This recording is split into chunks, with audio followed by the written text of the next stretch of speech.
বাংলাদেশ জামায়াতে ইসলামীর প্রশংসা করে বিএনপির কড়া সমালোচনা করেছেন এনসিপি নেতা সার্জিস আলম। ফেসবুকে দেয়া এক পোস্টে বিএনপির বিরুদ্ধে প্রতারণার অভিযোগ তোলেন এই এনসিপি নেতা। কিন্তু হঠাৎ বিএনপিকে নিয়ে কেন এমন সমালোচনা করলেন সার্জিস, বিস্তারিত জানাচ্ছেন সাদিয়া সিদ্দিকা।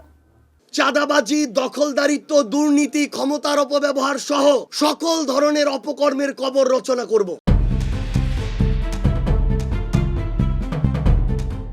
সংরক্ষিত নারী আসনের মনোনয়ন ইস্যুতে সরগরম দেশের রাজনীতির মাঠ। দলগুলো তাদের মনোনীত প্রার্থীদের তালিকা প্রকাশ করেছে। এর মধ্যেই বিএনপির মনোনয়ন নিয়ে কঠোর সমালোচনা করেছেন এনসিপির উত্তরাঞ্চলের মুখ্য সংগঠক সার্জিস আলম। সোমবার রাতে সামাজিক যোগাযোগ মাধ্যম ফেসবুকে দেওয়া এক দীর্ঘ পোস্টে তিনি বিএনপির শীর্ষ নেতৃত্বের প্রতিশ্রুতি ও বর্তমান কর্মকাণ্ডের বৈপরীত্য তুলে ধরে তীব্র সমালোচনা করেন।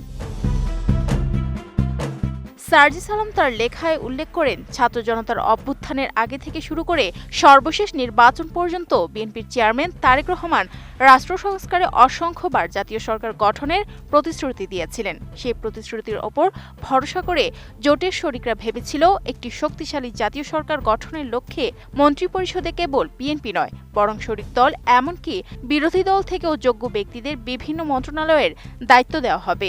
নতুন বাংলাদেশ গড়তে এলো জুলফিকার স্টিল। জুলফিকার স্টিল।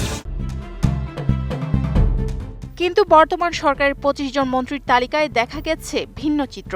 সার্জিস ক্ষোভ প্রকাশ করে বলেন, বিরোধী দল তো দূরের কথা, বিএনপি সরকার তাদের দীর্ঘদিনের আন্দোলন সংগ্রামের জোটসঙ্গীদের মধ্য থেকে অন্তত একজনকে পূর্ণাঙ্গ মন্ত্রী হিসেবে জায়গা দেওয়ার মতো রাজনৈতিক উদারতাও দেখাতে পারেনি।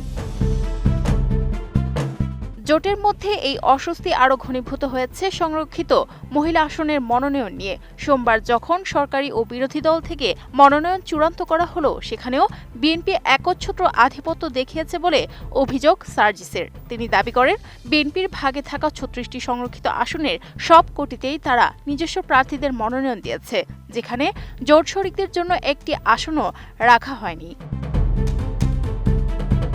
একে দলটির পক্ষ থেকে শরিকদের সাথে পুনরায় প্রতারণা হিসেবে উল্লেখ করে তিনি লিখেন, দেশের একটি বৃহৎ রাজনৈতিক দলের প্রধানের দেওয়া প্রতিশ্রুতি যখন এত দ্রুত গুরুত্ব হারায়, তখন তা সাধারণ কর্মী ও শরিকদের চরমভাবে আশাহত করে।